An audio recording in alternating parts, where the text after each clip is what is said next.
پاکستان میں اس وقت شام کے 7، بھارت میں 7:30 اور یہاں ہمارے اسٹوڈیوز کی گھڑیوں میں صبح کے 10 بج رہے ہیں۔ وائس آف امریکہ واشنگٹن کی اردو سروس سے ہماری باقاعدہ نشریات کا آغاز ہوتا ہے۔ پہلے گھنٹے کے لیے میں ہوں آپ کا میزبان خالد حمید۔ جیسا کہ آپ دیکھ رہے ہیں فیس بک لائیو پر ہم آپ کے سامنے ہیں، اور ویب سائٹ اور ریڈیو پر ہمارا یہ 1 گھنٹے کا نیوز شو جاری رہے گا۔ تو آغاز کرتے ہیں پہلے آج کی اہم خبروں کی سرخیوں سے۔ امریکی سینٹ نے $716 ارب مالیت کے دفاعی پالیسی بجٹ کی منظوری دے دی ہے، جس میں اطلاعات کے مطابق پاکستان کے لیے بھی امداد کی مد میں $15 کروڑ کی رقم مختص کی گئی ہے، جو ماضی کے مقابلے میں بہت کم ہے، اور مبصرین اس کی وجہ حالیہ برسوں میں اسلام آباد اور واشنگٹن کے تعلقات میں پائی جانے والی سرد مہری کو قرار دے رہے ہیں۔ افغانستان کے دارالحکومت کابل میں جنگجوؤں نے ایک بین الاقوامی فوڈ کمپنی کے 3 غیر ملکی ملازمین کو اغوا کرنے کے بعد قتل کر دیا ہے۔ خیبر پختونخوا کے جنوبی ضلع ٹانک میں ایڈیشنل اسسٹنٹ کمشنر کرامت اللہ کنڈی کو نامعلوم افراد نے دن دہاڑے گولیاں مار کر قتل کر دیا۔ فائرنگ سے ایک راہگیر زخمی بھی ہوا ہے۔ زمبابوے میں انتخابات کے نتائج کے خلاف ہونے والے احتجاج پر فوجی کارروائی میں 3 افراد ہلاک ہو گئے ہیں، جس کی انسانی حقوق کے کارکن سخت مذمت کر رہے ہیں۔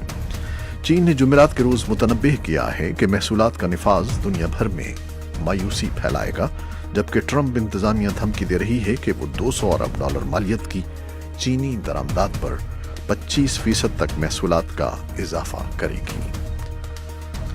امریکہ کے صدر ڈونلڈ ٹرمپ نے بدھ کے روز اٹارنی جنرل جیف سیشنز پر زور دیا ہے کہ خصوصی قونصل رابرٹ مولر کی جانب سے سال 2016 کے امریکی صدارتی انتخابات پر مبینہ روسی مداخلت کے معاملے پر تفتیش کو بند کریں۔ امریکہ کے صدر ڈونلڈ ٹرمپ نے ان امریکی فوجیوں کی باقیات امریکہ منتقل کرنے پر شمالی کوریا کے لیڈر کم جونگ ان کا شکریہ ادا کیا ہے، جو کوریائی جنگ میں ہلاک ہوئے تھے۔ یہ تھیں وہ 6 سرخیاں جو ہم نے فیس بک لائیو پر آپ کے لیے پیش کی۔ تفصیل چند لمحے کے بعد۔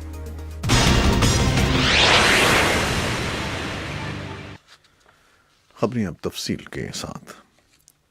امریکی سینٹ نے $716 ارب مالیت کے دفاعی پالیسی بجٹ کی منظوری دے دی ہے، جس میں پاکستان کے لیے بھی امداد کی مد میں $15 کروڑ کی رقم مختص کی گئی ہے۔ سینٹ نے بدھ کو ہونے والے اجلاس میں نیشنل ڈیفنس آتھرائزیشن ایکٹ نامی یہ بل 10 کے مقابلے میں 87 ووٹوں سے منظور کر لیا۔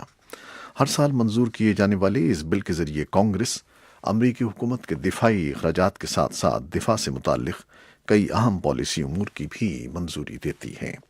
ایوان نمائندگان نے پہلے ہی یہ بل گزشتہ ہفتے کثرت رائے سے منظور کر لیا تھا، جسے اب وائٹ ہاؤس بھیجا جائے گا، جہاں وہ صدر ڈونلڈ ٹرمپ کے دستخطوں کے بعد قانون بن جائے گا۔ اطلاعات کے مطابق بل میں پاکستان کے لیے مختص فوجی امداد میں کٹوتی کی گئی ہے، اور بھارتی خبر رساں ادارے پریس ٹرسٹ آف انڈیا کے مطابق یہ رقم گھٹا کر $15 کروڑ کر دی گئی ہے۔ امداد میں کٹوتی سے متعلق وائس آف امریکہ کے سوال پر ترجمان دفتر خارجہ محمد فیصل نے کہا ہے کہ ماضی میں پاکستان کو امریکہ سے ملنے والی رقم امداد نہیں بلکہ کولیجن سپورٹ فنڈ کے تحت پاکستان کو ادائیگی تھی، جو روک دی گئی ہے۔ ترجمان نے کہا کہ پاکستان کا موقف ہے کہ باہمی معاملات کو باہمی مشاورت سے ہی حل کیا جا سکتا ہے، اور ٹھوس انداز میں کی جانے والی بات چیت سے اس کا حصول ممکن ہے۔ افغانستان کے دارالحکومت کابل میں جنگجوؤں نے ایک بین الاقوامی فوڈ کمپنی کے 3 غیر ملکی ملازمین کو اغوا کے بعد قتل کر دیا ہے۔ برطانوی خبر رساں ایجنسی رائٹرز کے مطابق تینوں افراد دنیا کی دوسری بڑی فوڈ اور کیٹرنگ کمپنی سوڈیکسو سے منسلک تھے اور افغانستان میں تعینات تھے۔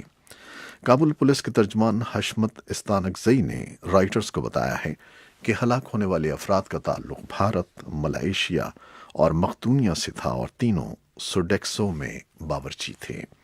حکام کے مطابق ملائیشین شہری کی عمر 64 سال، بھارت کی 39، جبکہ مقدونیہ کے شہری کی عمر 37 برس تھی۔ تینوں ملازمین کو کابل کے نواحی علاقے پل چرخی سے اس وقت اغوا کیا گیا تھا جب وہ ایک مقامی ڈرائیور کے ساتھ اپنی گاڑی میں سفر کر رہے تھے۔ تاہم پولیس کے مطابق ان افراد کی لاشیں کابل صوبے کے جنوبی ضلع کے ایک مقام پر کھڑی گاڑی سے ملی، جن کے ساتھ ان کے شناختی کارڈز بھی ملے ہیں۔ افغان وزارت داخلہ کے ترجمان نصرت رحیمی نے کہا ہے کہ تینوں افراد کو گولیاں مار کر قتل کیا گیا۔ اور خیبر پختونخوا کے جنوبی ضلع ٹانک میں ایڈیشنل اسسٹنٹ کمشنر کرامت اللہ کنڈی کو نامعلوم افراد نے دن دہاڑے گولیاں مار کر قتل کر دیا ہے۔ فائرنگ سے ایک راہگیر بھی زخمی ہوا ہے۔ عینی شاہدین اور پولیس حکام نے وائس آف امریکہ کو بتایا ہے کہ کرامت اللہ کنڈی ڈیرہ اسماعیل خان سے دفتر آ رہے تھے کہ ٹانک کے نواحی علاقے کشمیر چوک پر ان کی سرکاری گاڑی پر نامعلوم افراد نے فائرنگ کر دی۔ زمبابوے میں انتخابات کے نتائج کے خلاف ہونے والے احتجاج پر فوجی کارروائی میں کم از کم 3 افراد ہلاک ہو گئے ہیں، جس کی انسانی حقوق کے کارکن سخت مذمت کر رہے ہیں، اور ملکی انتخابی کمیشن وعدہ کر رہا ہے کہ ان نتائج کا اعلان جلد کیا جائے گا جن میں تاخیر ہو گئی ہے۔ انتخابی عہدیدار نے 4 اگست تک یہ نتائج جاری کرنے کا وعدہ کیا ہے۔ اپوزیشن لیڈر نیلسن چھمیسا نے پیر کے انتخابات میں فتح کا اعلان کیا ہے، اور بدھ کے روز سینکڑوں برہم مظاہرین نے انتخابی کمیشن کے باہر احتجاج کیا۔ احتجاجیوں نے پولیس پر پتھراؤ کیا، جواب میں پولیس نے آنسو گیس پھینکی اور پانی کی بوچھاڑ کی۔ بعد میں فوج کی گاڑیاں سڑکوں پر آ گئیں اور فوجیوں نے راہگیروں پر فائرنگ کی اور انہیں مارا پیٹا، جس دوران 3 افراد ہلاک ہوئے۔ چین نے جمعرات کے روز متنبہ کیا ہے کہ محصولات کا نفاذ دنیا بھر میں صرف مایوسی پھیلائے گا، جبکہ ٹرمپ انتظامیہ دھمکی دے رہی ہے کہ وہ $200 ارب مالیت کی چینی درآمدات پر 25% تک محصولات کا اضافہ کرے گی۔ امریکی تجارتی نمائندے رابرٹ لائٹ ہائزر نے بدھ کے روز کہا کہ صدر ٹرمپ نے ان سے محصولات کو مجوزہ 10% سے 25% تک بڑھانے پر غور کے لیے کہا ہے۔ لائٹ ہائزر نے ایک بیان میں کہا کہ ہم صاف طور پر کہہ رہے ہیں کہ چین کو مخصوص تبدیلیاں کرنی چاہیے، لیکن اس کے بجائے اس کا رویہ نقصان دہ ہے، اور چین نے امریکی کارکنوں، کاشتکاروں اور کاروبار کے خلاف غیر قانونی رد عمل ظاہر کیا ہے۔ چین کی وزیر خارجہ وانگ یی نے جمعرات کے روز آسیان ملکوں کی سربراہ کانفرنس کے موقع پر کہا کہ محصولات دنیا کی 2 بڑی معیشتوں کے درمیان تجارتی عدم توازن دور کرنے میں مددگار نہیں ہوں گی۔ انہوں نے کہا کہ امریکہ کو سکون سے عالمی برادری کی بات سننی چاہیے۔